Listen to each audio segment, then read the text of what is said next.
A stroke doesn't care how much money you have in the bank. It doesn't check your portfolio before it arrives, and it doesn't politely wait until after the dessert course has been cleared. Petra had learned that the hard way, watching a man worth somewhere north of $400 million slide sideways off his chair at table 7, his Chateau Petra hitting the Carrara marble floor a half-second before he did. She was the one who caught the glass. Petra was 29 years old and had been working the floor at Quartier, Vancouver's most quietly intimidating restaurant, for 3 years. She moved through the dining room the way water moves through a canyon, efficient, invisible, absolutely certain of every turn. The regulars barely noticed her. That was the job, the entire point. That was, in fact, the entire point. She had a BSc in kinesiology from the University of British Columbia, 3 semesters of medical school at Dalhousie behind her, and a stack of deferrals from the Nova Scotia admissions office sitting in a drawer back at her apartment in East Van. She had the hands of someone who had once planned to spend her life repairing human bodies. Instead, she carried plates. Nobody at Quartier knew any of this. Her manager, a fastidious Quebecois man named Edouard, knew only that she never dropped anything, never got flustered, and never left a water glass less than 3/4 full. That was enough. The man at table 7 was named Walter Pryce. If you read the Financial Post with any regularity, you knew the name, Pryce Capital.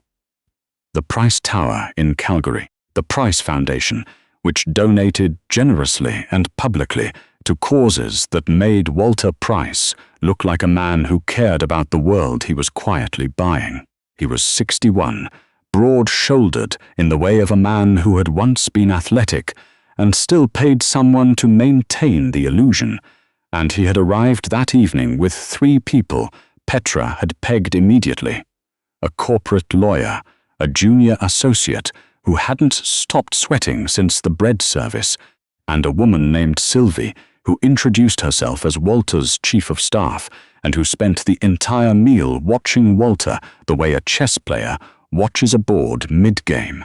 The reservation had been made under the name Whitmore, a precaution Petra had seen before from the very wealthy, who treated anonymity as its own kind of luxury.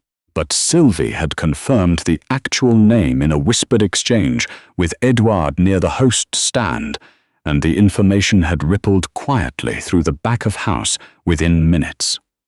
It was a Tuesday in October. The dining room was at 3/4 capacity, which at Quartier meant 22 covers, hushed conversation, and the kind of ambient lighting that made everyone look slightly younger than they were. The kitchen was running clean. Petra had just set down the amuse-bouche at table 12 and noticed that Walter Pryce had gone very still, not the kind of still that meant he was thinking or listening or making a point, the kind of still that meant something had stopped working. His right hand was resting flat on the tablecloth. His wined glass, half raised a moment ago, had been set down with strange, mechanical care. His eyes were fixed on the candle at the center of the table, but he wasn't looking at it. He was looking through it, or perhaps past it entirely, at something the rest of the table couldn't see. Sylvie noticed at the same moment Petra did. Across the restaurant, their eyes met for a fraction of a second. Petra was already moving. She'd seen the signs before. Not in a restaurant, in a kitchen, in the house she'd grown up in, on a Sunday morning 3 years ago, when her mother had paused mid-sentence while making pancakes and then quietly, terrifyingly, folded at the waist and sat down on the floor. The right side of her face had gone slack first, then the arm. Then the words had stopped making sense, though her mouth kept moving. Petra had been the one to call 911. She had also been the one to get her mother onto her side, to check her airway, to keep track of the time, because every minute mattered, and she'd known that, had known it from the textbooks she'd been reading 6 days a week at the time. She'd been in her second year at Dalhousie. She'd flown home that night and hadn't gone back. That was 3 years ago. The stroke had left her mother, a diase, with a partial paralysis on her right side, mild aphasia that made conversation effortful and sometimes impossible, and a care schedule that no agency in the Lower Mainland could adequately cover on what Petra made carrying plates. She hadn't stopped thinking about going back to school. She had just stopped believing it was possible. Walter Pryce's symptoms were following the same terrible logic. The stillness, the asymmetry, his right hand flat and unresponsive while his left gripped the edge of the table with white-knuckled precision. The way his eyes had lost their focus without closing. "Excuse me," Petra said quietly, arriving at table 7 with the smooth finality of someone who has decided something. She addressed Sylvie directly. "Has he had any numbness or tingling in his arm tonight? Any headache earlier?" Sylvie stared at her. "I'm sorry. Who are? I need to know if he complained of a headache in the last 2 hours. He's fine. He just..." Sylvie began, and then Walter Pryce tried to say something, and what came out wasn't a word. It was a sound that had once been a word, processed through machinery that was no longer operating correctly. The junior associate made a small, involuntary noise of horror and pushed his chair back. The lawyer went rigid.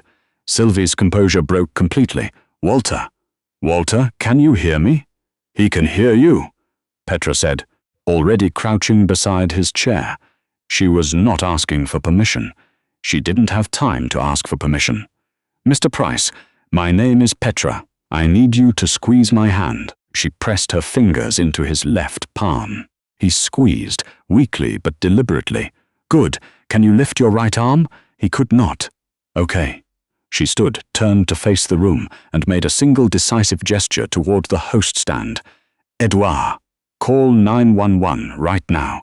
Tell them suspected ischemic stroke, 60+ male, right-sided weakness, expressive aphasia.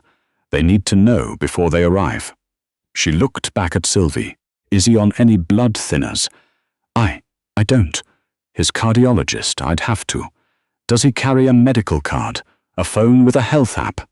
Sylvie was already fumbling with Walter's jacket pocket. From the corner of his eye, the corporate lawyer, a man named Aldous, who had spent 25 years in boardrooms and had never once felt as comprehensively outranked as he did in this moment, watched a waitress take command of a medical emergency with the focused efficiency of a trauma resident, and thought distantly that he had absolutely no idea what was happening. The ambulance arrived in 6 minutes. Petra had kept Walter on his chair rather than lying him down, had kept him calm with a steady, low voice, had tracked the progression of his symptoms with the methodical attention of someone who understood exactly what she was watching. When the paramedics came through the door, she gave them a precise handover. Onset time, symptom progression, medication. Sylvie had managed to locate in his phone's health app her assessment of his current neurological status, and then she stepped back, smoothed her apron, and let them work. The dining room had gone very quiet.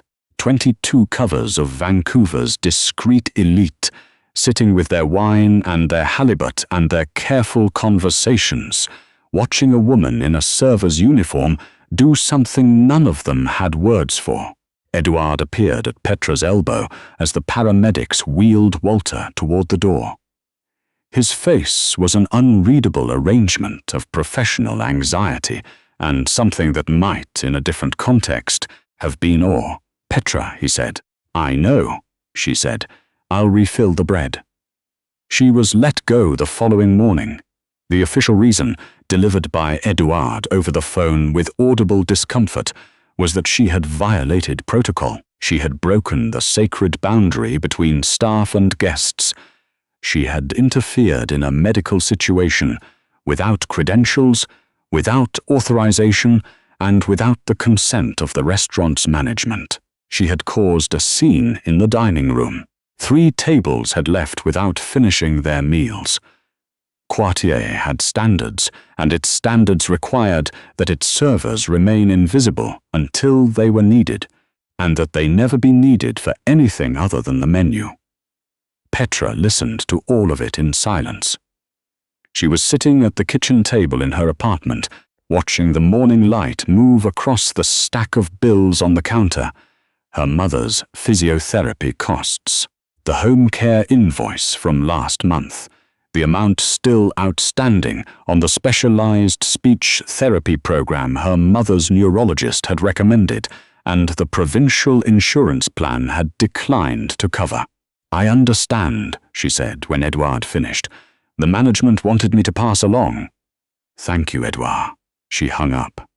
She sat for a moment looking at the bills. Then she got up, made coffee, and started updating her resume. She didn't hear anything about Walter Pryce for 4 days. Then his chief of staff called. Sylvie's voice on the phone was careful and deliberate in the way of someone who had been trained to give nothing away while conveying controlled interest. She said that Mr. Pryce was recovering well. She said that the physicians at Vancouver General had confirmed a mild ischemic stroke caught early enough that the intervention window had been preserved, meaning that the clot-dissolving treatment had been administered with time to spare. She said that the neurologist had told them that the early recognition of symptoms had been, in her words, clinically significant. "He wants to meet with you," Sylvie said. "Why?" Petra asked. A brief pause. "He's Walter Pryce. I know who he is. I'm asking why he wants to meet with me." Another pause, slightly longer. Petra got the impression that people did not often ask Sylvie follow-up questions. "He wants to thank you." Sylvie's voice shifted just slightly, something warmer moving beneath the professional surface. "He was awake for part of it. He remembers what you did. He would very much like to meet with you." The office was on the 34th floor of the Pryce Tower in downtown Vancouver, with floor-to-ceiling windows looking out over the inlet and the mountains beyond. It was the kind of view that was designed to make visitors understand, immediately and without words, where they stood in relation to the man behind the desk. Walter Pryce was not behind the desk. He was in a chair by the window, his right arm in a compression sleeve, his face showing the particular weariness of someone who had recently been reminded that they were mortal. He looked smaller than he had at table 7. He also looked, Petra thought, more honest. He gestured to the chair across from him. "Sit down, please." She sat. "You saved my life," he said. "No preamble, no performance. The paramedics saved your life," Petra said. "I just bought you time. My cardiologist tells me that the time was everything." He looked at her steadily. His speech was careful, slightly deliberate, the aphasia resolving, but still leaving traces. "I had a colleague 4 years ago. Similar event. Nobody around him knew what they were looking at. By the time the ambulance arrived, the window had closed." He paused. "He's in a wheelchair now." Petra said nothing. "You knew," Walter said. "You knew from across the room before anyone at the table had any idea something was wrong." "How?" "My mother had a stroke 3 years ago," Petra said. "I was with her." Walter was quiet for a moment. "And you're a server. I'm a server with a kinesiology degree and 3 semesters of medical school." She said it without inflection. Not defensive, not ashamed. Just a fact that had been sitting in a drawer for 3 years and was tired of being folded up. Walter looked at her for a long moment. Then he said, "Why did you stop?" It was such a direct question that Petra almost laughed.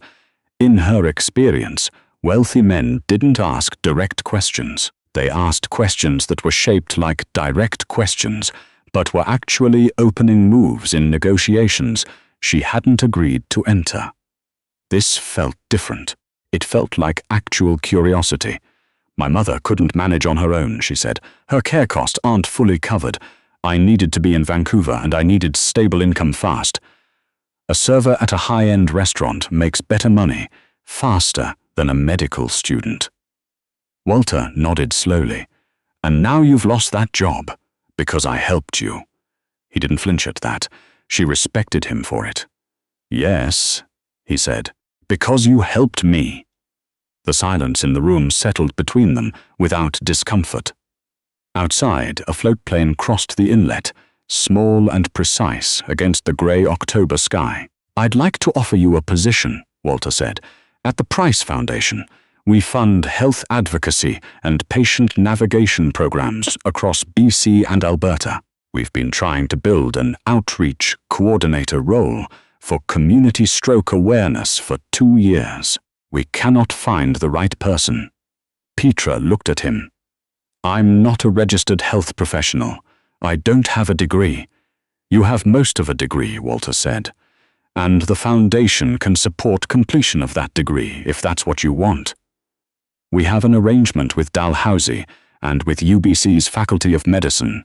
We've supported students before. He paused. The role would also include a salary commensurate with the work, not the credentials, and a benefits package that would cover home care costs for a dependent family member. Petra sat very still, not the frightening stillness of Table 7, the stillness of someone doing complicated mathematics in their head very quickly. Why? She said. Because you're the right person for the job, Walter said simply. And because I watched you make a decision in about 3 seconds that took everything you knew and applied it under pressure without hesitation, without anyone asking you to. That is not a skill that is common. He looked out the window for a moment. And frankly, because I owe you something that a handshake and a thank you letter doesn't begin to address. Your lawyer won't like this, Petra said. The corner of Walter's mouth moved. Aldous has not liked a single decision I have made in 23 years of practice. He is 3 for 3 on the ones that mattered most. He met her eyes. He's already drafting the contract. There was one more thing. It came out not in that first meeting, but 3 days later, when Petra was reviewing the initial paperwork with Sylvie, and a detail surfaced in the benefits documentation that she hadn't fully processed in the room. Full coverage for rehabilitation and neurological care for dependents, including the specialized speech therapy program that her mother's insurer had declined. The program Adaise's neurologist had said could make a real difference. The program Petra had been staring at the cost of for 14 months, doing the same quiet arithmetic over and over, coming up with the same answer every time. She called Sylvie because she wasn't yet sure she could speak to Walter directly without her voice doing something embarrassing. The rehab coverage, she said, the speech therapy, the intensive neurological program. That's included? Yes, Sylvie said. That's not standard in any benefits package I've seen. No, Sylvie agreed. Mr. Pryce added it specifically. A pause.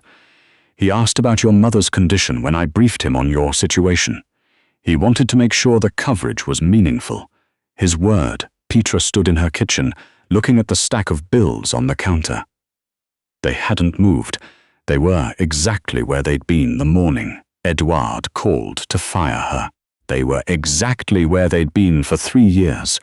She looked at them for a long time. Then she picked them up, opened the recycling bin under the sink, and put them in.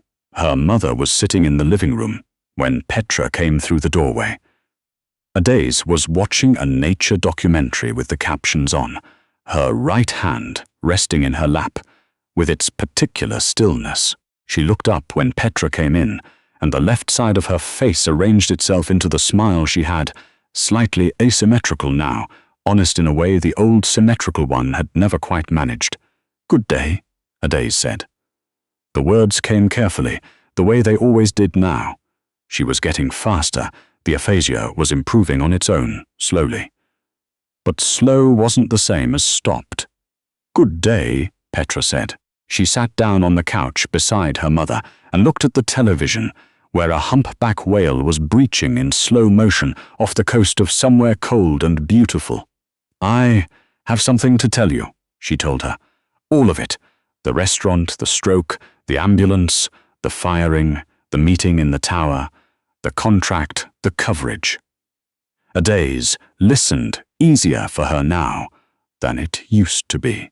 Her face moved through several expressions that had no simple English names, things in the register between relief and grief, between gratitude and the particular sorrow of being grateful for something you should never have had to need.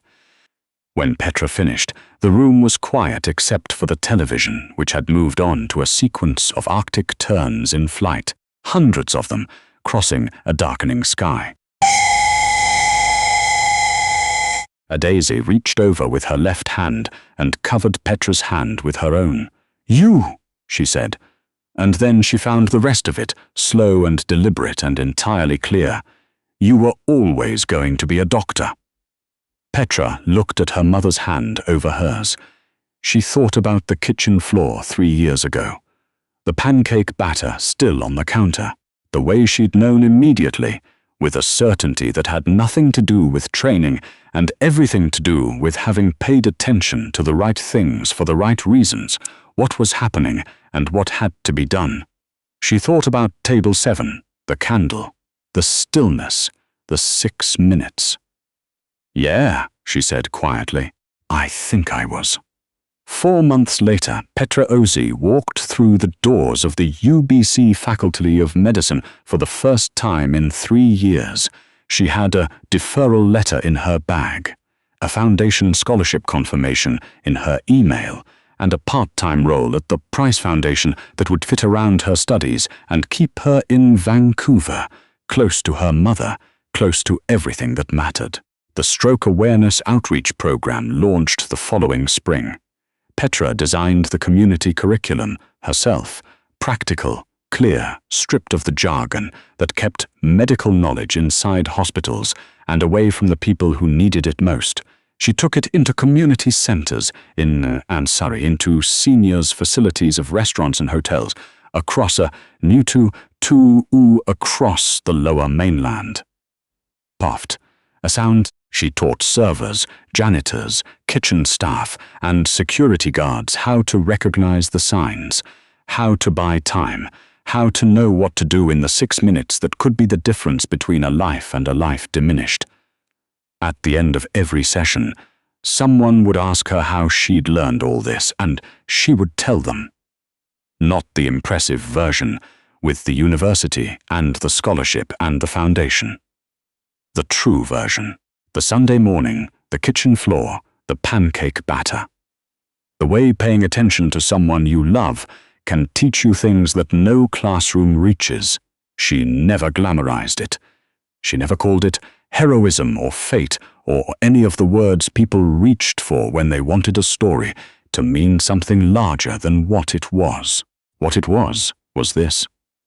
A woman who had spent 3 years learning that the knowledge she carried had weight and consequence and use, who happened to be standing in the right room at the right moment, and who did not hesitate.